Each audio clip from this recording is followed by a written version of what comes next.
बिस्मिल्लाहिर्रहमानिर्रहीम। आज का हमारा टॉपिक है act of a person of unsound mind, यानी किसी ऐसे आदमी का एक्ट जो जिसका ज़हनी तवाज़ुन ठीक नहीं है, ख़राब ज़हन है। इनसेनिटी का वर्ड भी यूज़ हुआ है, लेकिन सेक्शन में जो वर्ड यूज़ हुआ है वो अनसाउंड माइंड का यूज़ हुआ है। तो this is provided in section 84 of the PPC. Chapter 4 है पीपीसी का, उसमें एक्सेप्शंस हैं कि कौन से वो एक्ट्स हैं जो आम हालात में तो जुर्म बनते हैं, लेकिन किन मखसूस हालात में वो जुर्म नहीं बनते। तो सेक्शन 84 जो है ये किसी पागल शख्स के या ख़राब ज़हन शख्स के या पर्सन ऑफ अनसाउंड माइंड के एक्ट और omission which are prohibited by law, अगर ये करेंगे तो फिर वो जुर्म नहीं बनेगा। तो इसका जो लुबे-लुबाब है सेक्शन 84 का वो ये है कि जब कोई ऐसा शख्स जो अनसाउंड माइंड का हो वो कोई एक्ट करे जो प्रोहिबिटेड बाय लॉ है तो वो जुर्म नहीं होगा, बशर्ते के अनसाउंडनेस ऑफ माइंड ऐसी हो कि जिसकी वजह से वो शख्स इस काबिल ही ना हो कि वो अपने एक्ट का कॉन्सिक्वेंस यानी नतीजा समझ सकता हो, या ये समझ सकने के काबिल ना हो कि उसका ये एक्ट गलत है या सही है, या गैर अखलाकी है या प्रोहिबिटेड बाय लॉ है, गैर कानूनी है, तो फिर वो जुर्म नहीं होगा। तो to start with, first of all सबसे पहले हम डिस्कस करेंगे इनकैपेबल ऑफ नॉलेज। खराबी ज़हन हर सूरत में इस्तिस्ना नहीं देती, जुर्म से बरीउल ज़िम्मा नहीं करती, बल्कि खराबी ज़हन के अलावा एज ए एडिशनल फैक्ट ये भी साबित करना ज़रूरी होगा कि जो शख्स ये बेनिफिट लेना चाहता है, इस्तिस्ना लेना चाहता है कि वो जब इर्तिकाब फेल हुआ, जब एक्ट का इर्तिकाब हुआ, एक्ट सरजद हुआ, तो उस वक्त इस काबिल ही नहीं था कि वो ये समझ सके कि उसका ये एक्ट गैर कानूनी है, गैर अखलाकी है, या गलत है या सही है, तो फिर उसको इसका फायदा मिलेगा। This is reported as 1976 bracket में criminal law journal 1416, double bench का फैसला है, डीबी लिख लें। अब एक मुकदमा के कुछ फैक्ट्स आपके सामने रखता हूं इंतहाई मुख्तसरन, ताकि बात क्लैरिटी से समझ आ जाए। मुलजिम ने फैटल इंजरीज काज की, मौलिक ज़रबात लगाई, और जिसको ज़रबात लगी यानी विक्टिम कह लें उसको, वो उसकी डेथ हो गई, लेकिन मुलजिम अपने इस एक्ट से कॉन्शियस नजर नहीं आ रहा था,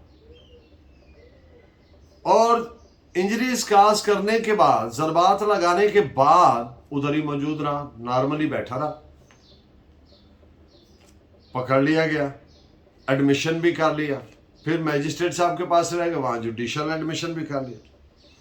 लेकिन इस सारे दौरानिए में ऐसी एविडेंसेस भी सामने आई कि मुलजिम अब नॉर्मल ज़हन का मालिक है।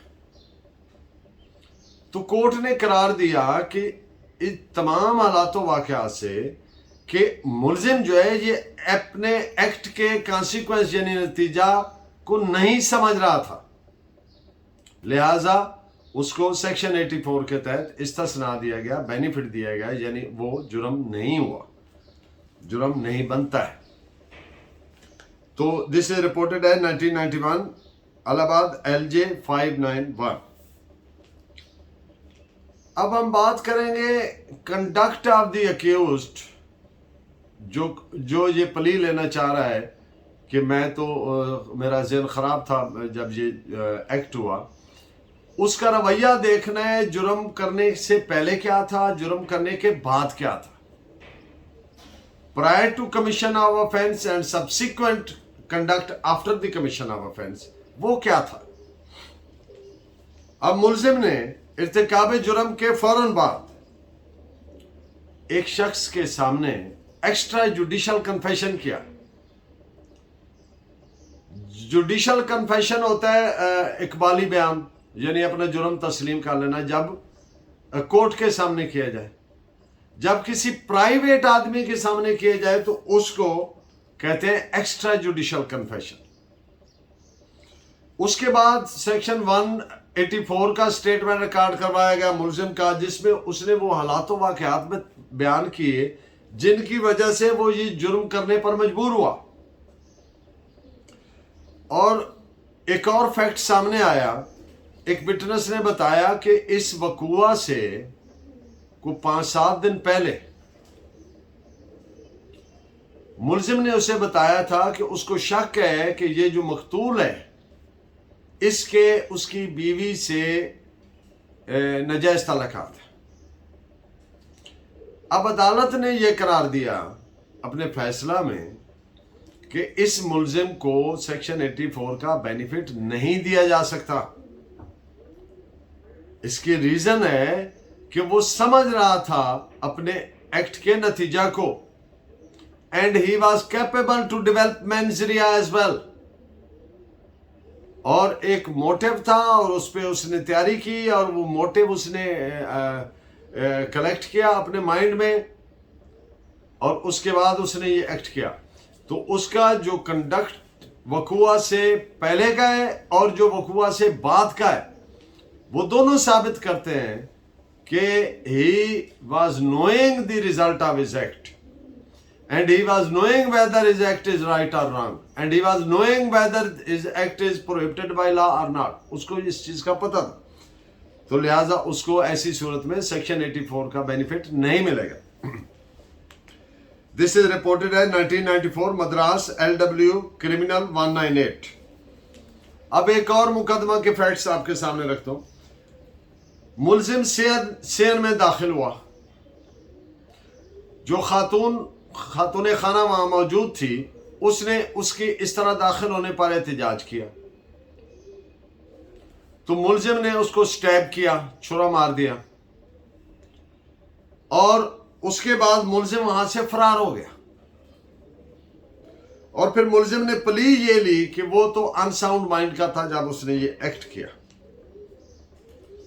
تو عدالت نے قرار دیا کہ ملزم کا جو سبسیکوینٹ کنڈکٹ ہے، وقوع کے فوراً بعد موقع سے فرار ہونا، یہ ظاہر کرتا ہے کہ وہ اپنے ایکٹ کے نتیجہ کو بخوبی سمجھ رہا تھا، اس لیے اس کو اس کا بینیفٹ نہیں دیا جائے گا. دس از رپورٹڈ ہے 1992 بریکٹ میں 1 کرائمز 1227 ڈبل بینچ کا فیصلہ ہے DB.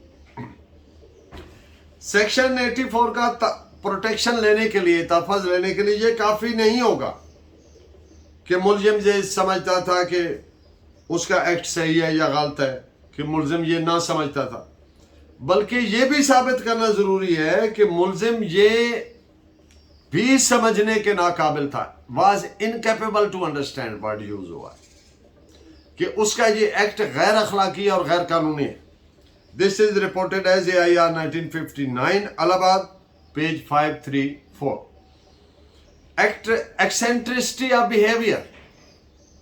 ایکسینٹرک بیہیویئر ہوتا ہے بالکل انوکھا، غیر روایتی، معاشرے کے جو مروجہ نامز ہوتے ہیں ان سے ہٹ کے جو رویہ ہوتا ہے، نرالا پن کہہ لیں، انوکھا پن کہہ لیں، ایکسینٹرک بیہیویئر. تو ایسا بیہیویئر جو اس معاشرے کے رسم رواج سے ہٹ کر ہو تو وہ بڑا عجیب سا انوکھا سا لگتا ہے. تو یہ بھی ایک ذہنی بیماری کی قسم ہے، ایکسینٹریسٹی. محض غیر روایتی رویہ یا نرالا پن کا رویہ، اس سے یہ بات اسٹیبلش نہیں ہو جاتی کہ یہ بندہ انسین ہے. اس سینس میں انسین ہے کہ یہ سیکشن 84 کے ایمبٹ میں آتا ہے، محض اس وجہ سے نہیں آ جائے گی. جب تک کہ ایکسینٹریسٹی اس لیول پہ ہو کہ وہ یہ سمجھنے کے قابل ہی نہ ہو کہ یہ غیر قانونی ہے، غیر اخلاقی ہے، یا صحیح ہے یا غلط ہے، یا اس کے ایکٹ کا نتیجہ کیا ہوگا، تو پھر بینیفٹ ایکسینٹریسٹی آف بیہیویئر میں کے تحت دیے جا سکتے ہیں اگر اس لیول کی ہو. This is reported as 1979 criminal law journal page 403 Bombay double bench का फैसला है। निरालापन या गैर रवायती रवैया ये साबित नहीं करेगा कि मुलजिम का एक्ट सेक्शन 84 के एम्बिट में यानी उसका तहफ़्फ़ुज़ का हकदार है, इस लिहाज से कि वो सेक्शन 84 पीपीसी के हिसाब से इंसेनिटी तस्वर नहीं होगी, अनसाउंडनेस ऑफ माइंड तस्वर नहीं होगी, यानी कि ये नाकाबिल था, इस काबिल ही नहीं था कि अपने एक्ट के नतीजा को समझ पाता। मुलजिमान बाज़ औक़ात ये एक वेरी रेयर नहीं बल्कि कॉमन फिनोमेना है कि जुर्म करने से पहले और जुर्म करने से बाद बाज़ मुलजमान का रवैया वैसे ही एक्सेंट्रिक होता है, अजीबो गरीब होता है, मुज़िका खेज कह लें या अजीबो गरीब कह लें या अनोखा या निराला कह लें, वो नॉर्मल नहीं होता।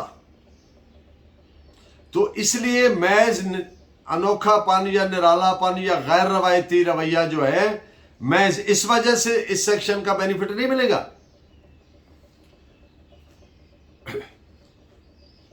और जब तक कि वो ये समझने के नाकाबिल हो अपने उसके नतीजे का, महज डिजीज या डिसऑर्डर और डिस्टर्बेंस ऑफ माइंड या फीबलनेस ऑफ माइंड यानी ज़हन की कमजोरी महज इस वजह से नहीं, या मेयर फ्रेंजिक हो गया, जनूनी हो गया महज ये बात, या इमोशनल इम्बैलेंस जज्बाती तौर पर तवाज़ुन नहीं रहा, अनकंट्रोलेबल एंगर इतना गुस्सा कि जिसको काबू ही नहीं किया जा सके, जेलसी, मॉरल डेप्रेविटी अखलाकी गिरावट, हसद, लैक ऑफ सेल्फ कंट्रोल अपने आप पे कंट्रोल ना कर पाना, एक्सेंट्रिसिटी या इस तरह के दीगर मैनिफेस्टेशंस मज़ाहिर जो हैं वो मुजरिमाना जिम्मेदारी से इस्तिस्ना नहीं देते जब तक के इस लेवल के ना हो कि वो समझने से ही नाकाबिल हो जाए, समझने के काबिल ही ना रहे कि ये सही है या गलत है या फॉरबिडन बाय लॉ है, गैर कानूनी है या गैर अखलाकी है या इसका नतीजा क्या होगा। जब उस लेवल पे होगा इनमें से कोई भी प्रॉब्लम तो फिर उसको बेनिफिट दिया जाएगा। सो इस पे आप जजमेंट नोट फरमाएं। 1989 सुप्रीम कोर्ट criminal.r.488। एक्सेंट्रिक होना या स्लाइटली वीक इन माइंड होना या सब नॉर्मल इन इंटेलेक्ट होना, बाज लोग ज़हन में बहुत सब बिलो नॉर्मल होते हैं, बुद्धू जिसको कहते हैं या डल डफर कहते हैं या मतलब लाइक दैट। अच्छा, अनसाउंडनेस ऑफ माइंड की ये दलील नहीं है, जैसा कि सेक्शन 84 की रिक्वायरमेंट्स हैं, तकाजा करती है सेक्शन 84 उसकी ये उसमें शामिल नहीं हो जाएंगे कि जो ऑर्डिनरी अनसाउंडनेस ऑफ माइंड है और जो लीगल अनसाउंडनेस ऑफ माइंड है इनमें वाज़ेह फर्क है। जो उन लोगों के लिए जो ज़हनी बीमारियों का इलाज करते हैं, मसलन डॉक्टर साहबान कह लें या कोई दीगर जो इन पे रिसर्च वर्क कर रहे हैं, उनके लिए ऑर्डिनरी अनसाउंडनेस ऑफ माइंड एक बीमारी हो सकती है, लेकिन जो लीगल अनसाउंडनेस ऑफ माइंड है उसके उन लोगों के लिए जिन लोगों ने लॉ एडमिनिस्टर करना है, कानून के तहत सजा देनी है, सजा जजा का फैसला करना है, तो उनके लिए सेक्शन 84 में दिए गए मेयार के मुताबिक जब अनसाउंडनेस ऑफ माइंड उतरेगी तब उसका बेनिफिट मिलेगा। तो इनमें यह फर्क है। So this is reported as PRD 1963 Karachi page 1034। और आज के लेक्चर के in the end of today's lecture, अनायस या फ्यूरी, बहुत ज्यादा नाराजगी या उसकी वजह से फिर बहुत ज्यादा गुस्से में आ जाना, इश्तियाल में आ जाना, बहुत ज्यादा शदीद गुस्सा में आ जाना। अब मुलजिम अनाय हुआ और बहुत शदीद किस्म के गुस्सा में आ गया और इस शदीद गुस्सा के आलम में कत्ल कर दिया, तो फिर क्या ये सेक्शन 84 के जुमरे में आएगा? The answer is no, not at all. गुस्सा में आ जाने से या शदीद नाराज हो जाने से یہ کیسے اخذ کر لیا جائے کہ وہ اس قابل ہی نہیں تھا کہ وہ اس کو یہ پتہ نہ ہو کہ اس کے ایکٹ کا نتیجہ کیا ہے، یا یہ کہ یہ سمجھ نہ سکے کہ یہ غیر اخلاقی یا غیر قانونی ہے، تو پھر یہ سیکشن 84 کے زمرے میں نہیں آئے گا. ایسے شخص کو کوئی تحفظ نہیں دیا جائے گا بلکہ قانون کے مطابق سزا دی جائے گی. This is reported as 1886.ILR.10 Bombay 512 DB. Thank you very much. Keep watching and guiding me by your valuable comments. Allah ne ke baad.